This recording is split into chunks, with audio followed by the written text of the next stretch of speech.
Everyone, welcome to Miss storytellers time. आज मैं आपको एक्सप्लेन करूंगी एक नई कहानी का एपिसोड नंबर 1। इस कहानी का नाम है फारांग। ये एक कोरियन ड्रामा है जो रिलीज हुआ था 2018 में। तो विदाउट एनी फर्दर डिले शुरू करते हैं। फारांग के एपिसोड की शुरुआत होती है सिला कैपिटल के हिस्ट्री के इंट्रोडक्शन से। आज से करीब 1500 साल पहले कोरिया 3 किंगडम्स यानी 3 कैपिटल से बना हुआ था, जिसमें से सिला ये सबसे छोटा और कमजोर था। जब वहाँ के होने वाले किंग छोटे जिन्हिंग की जान खतरे में थी, तब उसकी माँ क्वीन जीसू ने उसे सेफली छुपाकर पैलेस से दूर भेज दिया था और क्वीन जीसू ने खुद थ्रोन पर बैठकर सिला का फ्यूचर बनाने के लिए खूबसूरत और यंग लड़कों को थ्रोन को स्ट्रॉन्ग बनाने के लिए एक साथ लाने का फैसला लिया। और यहीं से शुरुआत होती है फारांग की।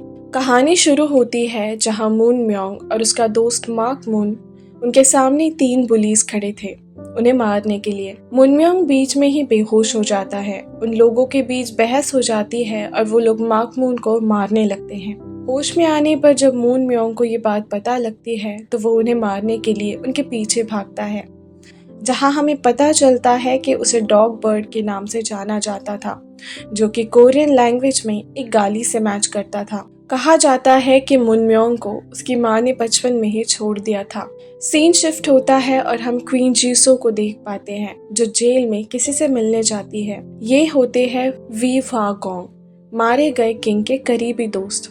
उनका किंग के कॉन्क्यूबाइन के साथ अफेयर पकड़ा गया था, जिस वजह से वो तब से जेल में बंद है और इसी वजह से उनके और किंग के बीच का रिश्ता भी खराब हो गया था। क्वीन पूछती है कि क्या वो सिला के सिचुएशन से नाखुश है और वागोंग हामी भरते हुए कहते हैं कि वो कैसे खुश हो सकता है कि सिला की क्वीन ने थ्रोन के लालच में खुद के बेटे को राज्य से निकाल दिया। क्वीन जीसू पूछती है कि क्या उन्होंने उसके ऑफर के बारे में सोचा। क्वीन रॉयल बॉडीगार्ड्स का एक ग्रुप बनाना चाहती थी जो थ्रोन के लिए वफादार रहे और वो चाहती थी कि वागोंग उन्हें ट्रेन करे, जिसके लिए वो बड़े बड़े ऑफिशियल्स के बेटों को सिलेक्ट करने वाली थी। वागोंग उसे टॉन्ट करते हुए कहते हैं कि आइडिया अच्छा है और क्या वो थ्रोन छोड़ने नहीं वाली। जीसू कहती है कि अगर वो उन्हें दिया हुआ मिशन पूरा करने में कामयाब हो जाते हैं तो वो थ्रोन छोड़ देगी। इधर मार्क मून अपनी फैमिली से मिलने कैपिटल में जाना चाहता था, जिनसे वो बचपन में बिछड़ गया था, और उसकी एक बहन भी थी। उसके पास एक नेकलेस भी होता है जिस पर एक टीयर ड्रॉप बना हुआ था, जो कि उसकी फैमिली तक ले जाने में उसे मदद कर सकता है। मून म्योंग को इस पर यकीन नहीं होता, पर अपने दोस्त के लिए वो ये करने को तैयार हो जाता है। इधर पैलेस में बॉडीगार्ड ह्यूनचो क्वीन के लिए एक लेटर लेकर आता है, जो किसी पाओ ने भेजा था कि वो सुबह 2 बजे कैपिटल के गेट से एंटर करेंगे। जीसू गुस्सा हो जाती है कि बिना उसकी इजाजत के वो ऐसा कैसे कर सकते हैं। ह्यूनचो एक गार्ड के साथ कैपिटल के गेट पर जाकर पाओ और एक मास्क पहने आदमी को रिसीव करता है और उस गार्ड को भी वही मार डालता है, क्योंकि उसे पता चल गया था कि मास्क पहना आदमी दरअसल किंग है। मार्क मून और मून म्योंग अपनी जान पर खेलकर कैपिटल में एंटर करते हैं, क्योंकि किसी भी बाहरी आदमी के लिए सिला के कैपिटल में घुसना अलाउड नहीं था और ऐसा करने पर उन्हें बहुत बड़ी पनिशमेंट दी जाती थी, यहाँ तक कि उनको अपनी जान से भी हाथ धोना पड़ सकता था। वहाँ बाहर पड़े कपड़े चुरा कर वो पहन लेते हैं और कैपिटल के मार्केट से होते हुए जाने लगते हैं। ऐसा खूबसूरत शहर उन्होंने कभी नहीं देखा था। सीन शिफ्ट होता है एक लड़की पर, जिसकी कहानी सुनने के लिए लोग इकट्ठा होते जा रहे थे। वो रोमांटिक या यूं कहें कि स्टीमी कहानियां सुनाने के लिए फेमस थी। लोग उसकी कहानियां बहुत पसंद करते थे। पाओ नोटिस करता है कि किंग दिन में बैठे बैठे सो रहे थे। किंग उस लड़की की कहानी सुनते सुनते सो चुके थे।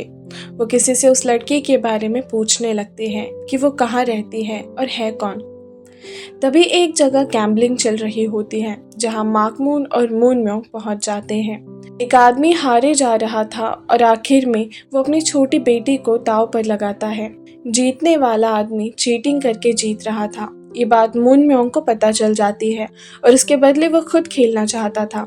सामने वाला आदमी उसे सर दांव पर लगाने को कहता है। वो मान जाता है और एक के बाद एक मून म्योंग हर दांव जीतने लगता है। उन लोगों को शक होता है कि वो दोनों इस शहर के नहीं हैं और जब वो पकड़े जाने वाले थे कि तभी वो दोनों वहाँ से अलग अलग करके भाग जाते हैं और महल के दरवाजे पर मिलने का तय करते हैं। अब हम चले आते हैं मर्चेंट जूकी की शॉप पर, जहाँ हर तरह की टी और खूबसूरत चीज़ें मिलती है। खूबसूरत लड़कियाँ और लड़के देखने को मिलते हैं। वहाँ वागोंग उसकी शॉप पर आते हैं।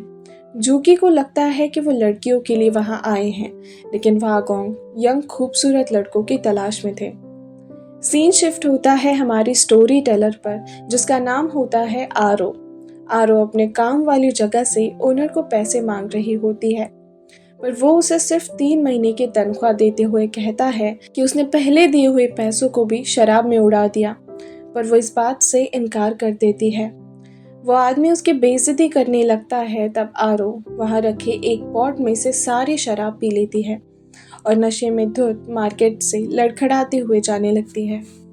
तभी वहाँ 2 बच्चे कुछ चुरा कर भागने लगते हैं और आरो उनके पीछे उन्हें पकड़ने के लिए भागती है, लेकिन रास्ते में किसी से टकराकर वो गिरने ही वाली थी कि वो आदमी उसे पकड़ लेता है और उसका जूता हवा में से होते हुए जमीन पर दूर गिर जाता है। वो आदमी होता है मुनम्यों। आरो उसे अपना जूता लेकर आने को कहती है, ये कहते हुए कि वो चल नहीं पा रही। तभी वो सोल्जर्स को देखकर भाग ही रहा था कि वो पलट कर देखता है तो वो सोल्जर्स घोड़े पर सवार आरो की तरफ ही आ रहे थे। वो भागकर उन घोड़ों के सामने से उसे हटाकर अपनी बाहों में ले लेता है। उसका चेहरा देख आरो कहती है कि उसका चेहरा कितना सुंदर है। वो फाइनली जूता आरो की तरफ फेंक कर चला जाता है। आरो अपने घर लौटती है, जहाँ उसके पापा किसी का इलाज कर रहे थे।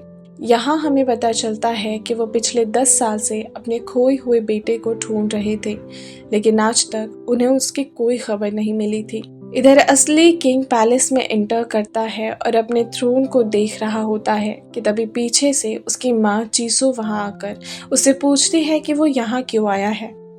फ्लैशबैक में दिखाया जाता है कि जब किंग मारे गए थे तब क्रोन प्रिंस छोटे थे और क्वीन जीसो ने उसे बचाने के लिए, अपने वंश को खत्म होने से बचाने के लिए उसे एक लॉयल सोल्जर के साथ पैलेस से दूर भेज दिया था। और आज इतने सालों बाद वो लौट आया है, जबकि क्वीन ने उसे वहां आने से मना किया था, क्योंकि उनका कहना था कि उनकी जान को अभी भी खतरा है। लेकिन प्रिंस को उसकी माँ पर बिल्कुल विश्वास नहीं था और उसे लग रहा था कि वो उसके थ्रोन को छीनना चाहती है। क्वीन जीसू कहती है कि वो तय करेगी कि उसे कब दुनिया के सामने लाना है। रात को पैलेस के दरवाजे किसी के लिए खोले गए थे, ये बात एक मिनिस्टर को पता लगती है और उसे पूरा यकीन था कि वो फ्यूचर किंग ही था।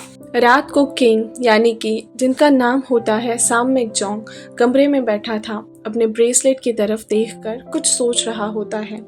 उसी के घर के बाहर मार्क मून छुपा था। एक आदमी मास्क पहने उस कमरे में आकर प्रिंस को मारने की कोशिश करता है, पर जो कि प्रिंस अपने बेड में नहीं था वो बच जाता है और पीछे से आकर उसे छोटी सी फाइट में नीचे गिरा देता है। तब उसे पता चलता है कि वो अटैकर बस एक गरीब फार्मर है, जिसे प्रिंस को मारने के बदले चावल की 5 बोरियां देने का प्रॉमिस किया गया था। लेकिन तभी वहाँ प्रिंस का गार्ड आकर उस अटैकर को मार डालता है। प्रिंस को इस बात का बहुत बुरा लगता है, क्योंकि उसकी माँ के ऑर्डर्स थे कि जिस किसी ने भी प्रिंस का चेहरा देखा था उन्हें मार दिया जाए। गुस्से में जब वो बाहर निकलने लगता है तभी सामने मूनम्योंग उसे दिखता है। पीछे से गार्ड उसे प्रिंस कहकर बुलाता है और अब ये बात कि वो प्रिंस है मार्क मून को पता चल चुकी थी। उसे मारने के लिए वो गार्ड मार्क मून का पीछा करता है, लेकिन तभी मूनम्योंग आकर उसे बचा लेता है। मार्क मून ये बात मूनम्योंग को बताता है कि शायद उसने प्रिंस को देखा है, पर वो उसकी बात पर यकीन नहीं करता।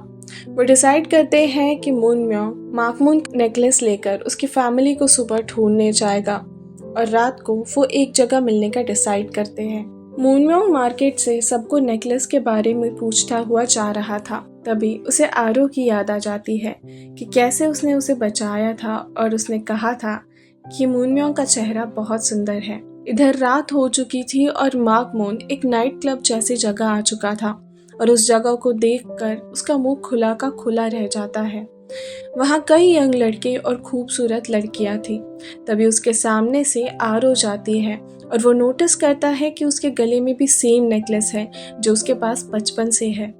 वो उससे कुछ पूछ पाता तब तक वो अंदर चली जा चुकी थी और गार्ड्स उसे बाहर ही रोक लेते हैं। अंदर सब लोग बातें कर रहे होते हैं कि तभी एंट्री होती है कुछ यंग लड़कों की जो कि ऊंची फैमिली से बिलोंग करते हैं और उनमें से सबसे ऊंची रैंक पर होता है बानरियो। सारी लड़कियां उसे देखकर ब्लश करने लगती है। तभी एक और एंट्री होती है और यंग लड़कों की। इस बार भी लड़कियां वैसे ही रिएक्ट करती है। ये होता है सूहो, हमारा प्यारा मिनो, जो बानरियो को देख कहता है कि आज का दिन वाकई में बहुत बुरा है क्योंकि उसने बानरियो का चेहरा जो देख लिया। और हम समझ पाते हैं कि दोनों ग्रुप्स की आपस में बिल्कुल नहीं बनती। वहाँ लड़कियां बिजी हो जाती है ये डिसाइड करने में कि कौन ज्यादा खूबसूरत है, सूहो या बानरियो। इधर आरो अपनी कहानी सुनाना शुरू कर देती है। वहाँ पिछले रूम में सामयिक जोंग भी बैठा हुआ था। मार्क मून जैसे तैसे अंदर घुस जाता है। सूहो और उसके फ्रेंड्स दूसरे कमरे से कहानी का मजा ले रहे थे। बानरियो अपने फ्रेंड्स के साथ अलग रूम में था जहाँ से उसे आरो की कहानी सुनाई दे रही थी, लेकिन बानरियो को उसमें कोई इंटरेस्ट नहीं था। वो वहाँ अपने एक फ्रेंड को शराब लाने भेजता है क्योंकि वो रैंक में वहाँ मौजूद सबसे नीचे था। गुस्से में उसका दोस्त शराब लाने चला जाता है। मूनम्योंग मर्चेंट जूकी के पास जाकर उन्हें नेकलेस के बारे में पूछता है। वो कहते हैं कि वो जाना पहचाना तो लग रहा है, लेकिन आखिर उन्होंने देखा कहाँ है वो उन्हें याद नहीं। वो सजेस्ट करते हैं कि क्यों ना वो नेकलेस वो वही छोड़ जाए ताकि वो कुछ और लोगों से पूछ सके। पर मूनम्योंग कहता है कि ये उसका नहीं है, उसके दोस्त का है और उसके लिए बहुत कीमती है, इसीलिए वो उसे वहाँ नहीं रख सकता। मार्क मून आरो को एक रूम में कहानी सुनाता देख लेता है और इशारे से उसका ध्यान अपनी ओर खींचने की कोशिश में बानरियो के दोस्त से टकरा जाता है। वो मार्क मून से पूछने लगता है कि वो आखिर है कौन और कहाँ से आया है और उसे मारने लगता है। तभी बानरियो बाकी लोगों के साथ वहाँ पहुँच जाता है और सूहो भी आवाज सुनकर वहाँ आ जाता है। दोनों ग्रुप्स में फिर कहासुनी हो जाती है। इधर अंदर आरो की कहानी छोड़कर बाकी लड़कियां भी फाइट देखने चली जाती हैं।